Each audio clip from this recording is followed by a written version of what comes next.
یازدهم رمضان در آینه تاریخ.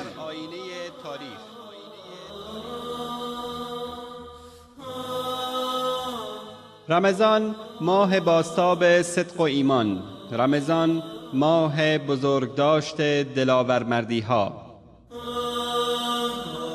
یازدهم رمضان خاطراتی از روزهای ذلت و خواری و از پیروزی ها و رادمردی ها دارد.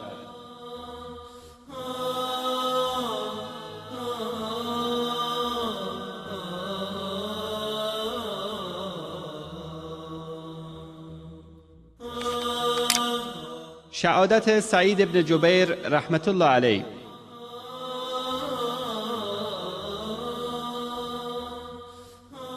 در 11 رمضان سال 95 هجری قمری موافق با سال 714 میلادی، حجاج ابن یوسف ثقفی از والیان ظالم و ستمگر امویان، تابعی و دانشمند و عالم برجسته سعید ابن جبیر را به شهادت رسانید.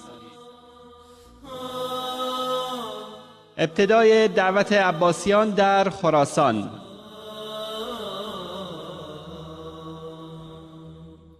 در 11 رمضان سال 129 هجری قمری مصادف با 25 می 747 میلادی، ابو مسلم خراسانی مردم را به شورش بر علیه امویان و طرفداری از عباسیان دعوت کرد.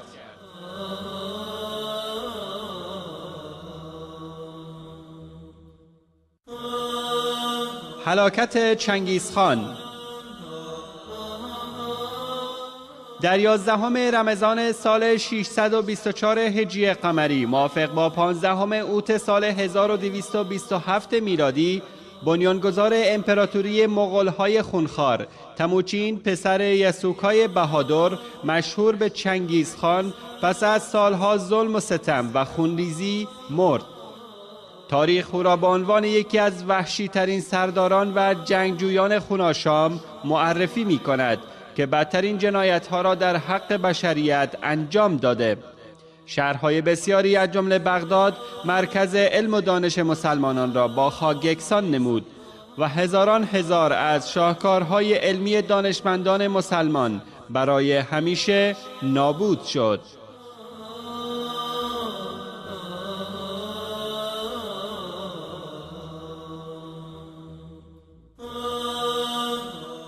تهدید هولاکو به خلیفه معتصم بالله.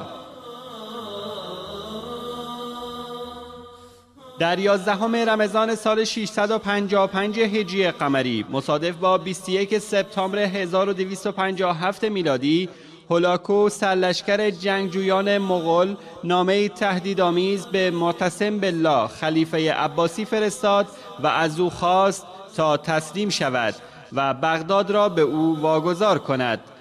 در آن زمان جهان اسلام چون امروز طامع هوسرانی سردمداران خود شده بود و مسلمانان از تفرقه و جدایی رنج می بردند.